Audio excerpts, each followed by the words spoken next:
So we're gonna go ahead and get into it. As soon as this gets done loading and testing, we're gonna hop right into this.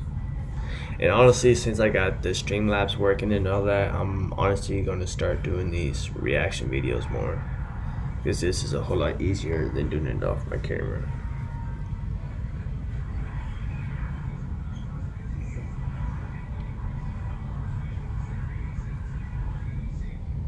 Hey. Alright, let's go, boys.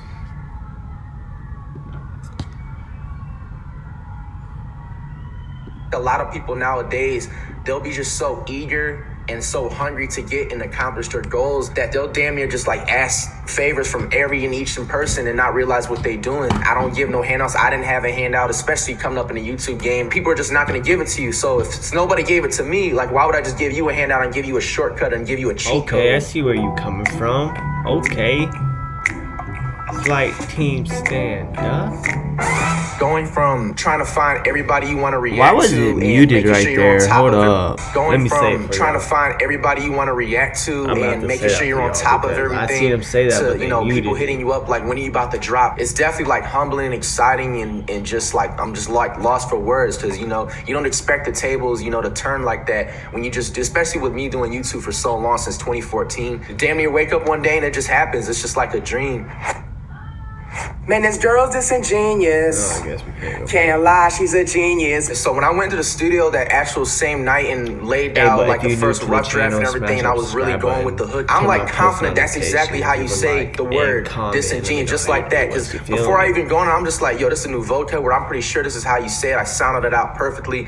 And then I actually woke up the next morning, I just felt like going on Google and I looked up the word disingenuous, and you know how you can, it shows like the voice thing where you can pronounce the word. I looked at that and I'm just like, oh my gosh, I said this like completely wrong, but this sounds too good and catchy and fire that I just can't go back and change. I just even feel like if I was to even say the word ironically correctly, it wouldn't have even hit. Pull up, let's get high, fuck Mars, we on Venus. It ain't even like a diss on Mars. It's basically like, don't be trying to get high with this specific person. I never heard dude, this you know what I'm saying? Because y'all just gonna be on Mars, you're gonna be on this certain level. If you smoke with me, you're gonna be all the way up here, like in Venus. So that's what I was basically trying to describe. I don't have no beef with no planets, you know what I'm saying? None of that smoke. I just like the way her lips moving, sucking down my penis. Cut you off, keep it, beat it.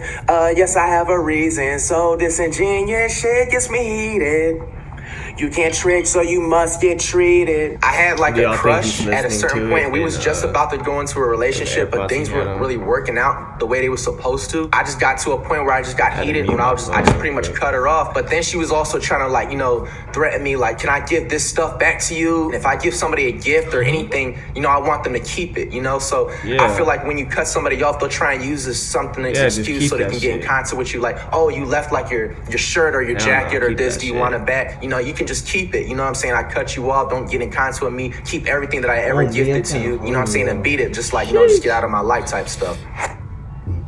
You the type of chick, I'm the type of nigga, make a bet for the tip. So I was just pretty much saying to like any dude that just acts, you know, simpish in a type of way, I feel like dudes like nowadays like ignore certain signs and different just toxic things and traits in girls and stuff. Some dudes be so thirsty, you know, just want to have a girl or get something out of her, this and that. I'm not a simp type of dude. I'm a type of dude to stay focused. Call me when you want, nigga. Is you smoking dick? Caught her up on live twerking on a jet, boy, was I sick. And when quarantine pretty much happened, celebrities or anybody, they was just like hosting like twerk contests and stuff. And one time, like I was literally just chilling, and I went onto my IG and like all of my fans was just like sending me like a screenshot of like of my old crush that, you know, was literally like twerking on somebody else's live, and you know, it made me sick. Like it not literally sick, but just made me sick, like sad type of sick. The word jit, it's like a Florida term. It's just like a word you just call somebody that's just like younger than you or just doesn't know shit. Oh my gosh, ho, you so nasty. How you so ratchet but same time classy. Please don't leave me, girl, I might go and cry. Nah, psych, I won't even pay mine. So I was basically being like sarcastic in that tone, and I pretty much kind of want to like to mock the dudes that like try and beg for a girl or even like mock the, like, you know, sometimes the females that just think that a dude's life is over just because they leave or because they break up with them. And I was just basically like, oh, I'm gonna go cry. Please don't leave me. Like, I'm gonna act like I'm gonna beg for you. And then like I just put it on pause and be like, psych. You know what I'm saying? Like, no, nah. You know, I'm just not gonna cry. I'm not gonna go out sad over a girl any type of time. Fucked up on my face with them baby ass racks. Been about a check, so I had to bounce back. Hairy ass bitch like my fucking ass crack. There was like a couple girls I actually came in contact with during the quarantine since it started. I didn't expect them to be like furry down there. They was like actually hairy and shit like that. And like, you know, it's actually beautiful woman. So it's just like, I'm looking at it, it's like, damn, you're hairy. And then I just use, you know, the ass crack line because, you know, it now obviously rhymes and I just felt like it was gonna be funny and all that. And yeah, that's my jam, tell DJ run it back. So what I took your boss, fuck you gon' do back. Been about my money, so you know I'm getting racks. When I basically dropped the song Heat Check back in November, around there, but before Thanksgiving, everybody was just like constantly on my head, like, oh, this sounds similar to somebody else. It sounds similar to somebody else. So I was just pretty much mocking people like, look, like, so what if I took someone's bars? If I did or didn't, you know what I'm saying? What are they gonna do back? Green up in my gas, eyes low off the pack. Huh? Let me go back. Let me see what he just said right there. You know what I'm saying? Look, like, so what if I took someone's bars? If I did or didn't, you know what I'm saying? What are they gonna do back? Green up in my gas, eyes low off the pad. Didn't though, did Talking hot, I look at your bitch like my cum rad. My favorite strain, I like Runts, and I also like Z Skittles cake. That's like one of my tops. So that's what I was pretty much referring to, like just the, you know, the pack that was, you know, getting me high and the eyes was just low. Good. I'ma come through, stab my plate, call it a day. I had aspirations of balling ever since I was 8. I was trying to be an NBA, you know, baller, go to the NBA, had straight aspirations. My favorite player at that time was Allen Iverson, and he still is. That's all-time favorite. So it's just like I was just dreaming of being in the NBA, and just nobody was gonna tell me, petty hate, let them hate. Wanna see, got like a little, you know, 9-to-5 job at that time. So I had, you know, just did what I had to do on YouTube. I started right on 2014, right when the PS4 came out. I was doing like NBA Live and 2K. I was like known for mostly for NBA Live at first. Okay. And then I started like kind of transforming. So once I got to like 100K, that's when I made my Flight React channel. The Flight React channel didn't start till like 2015. Like I made that channel because I had moved out for the first time and I wanted like, you know, a little extra money to help, you know, pay bills just in case or whatever. So I ended up just doing a Flight React channel and it just ended up blowing up in 5 months, hitting 1 million in 5 months. Why every banger I drop a new nigga act like they need me? Quit calling my phone stupid hoe, you hella needy. Every banger I drop or every like banger situation, like a good, really good thing that happens in my life, it's just like all of a sudden like a new person just like needs me for something or needs a favor or, you know, acts like they want to be a part of my life. And it's just like, it's weird because it just feels like every time I feel like leveling up, it's like another person needs me. Y'all worried about bread 11? I've been getting this bread since 11. Now she give up the melons first night. Who knows her by account? Ain't no telling. I never sold drugs, never stealing, never doing any of that stuff. Was trying to always like do it the right way. So at the age of 11, I started like selling like candy bars in school. And even if it was a little, been getting this money since 11.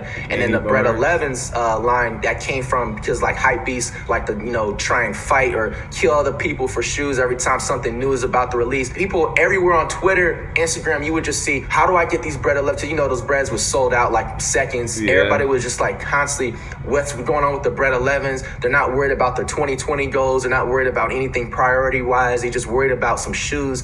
And that's where I was just chilling. I was just like, man, y'all sitting up there worried about some kicks. Y'all sitting up there worried about some bread 11. Better watch your bitch. Got her on my phone texting. While she leave you one deliver, we be late night sexting. Yeah, like my woman, black, Asian, or Mexican. And I'm good anywhere I go, so ain't no checking in. Anywhere I go, state, country, or anywhere, like I don't have to check in with nobody. I don't need to say, oh, I'm about to pull up. Can you make sure like you can have me safe and this and that? It was just pretty much clarifying, you know, that I'm just comfortable anywhere I go and comfortable in my own skin. Break that bitch back, better motherfucking watch out. Shove it in the mouth, give a fuck what you talking about. Got it on my own, I ain't never asked for help. So don't ask me for advice, little nigga, fuck a handout. When I started YouTube, like I say like the first 2-3 years, like I didn't have like no collabs with anybody. I was just always brought up and raised to not ask anybody and do for yourself. And, you know, just it'll be more rewarding when you just accomplish it by yourself.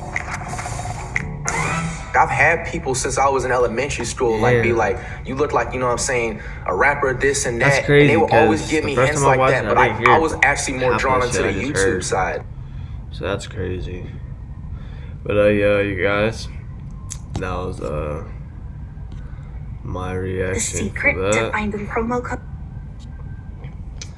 But yeah, I got this video to 10 minutes, so that's good. Hope you guys like that, and if you're new to the channel, you know, smash that subscribe button, turn on post notifications. You did.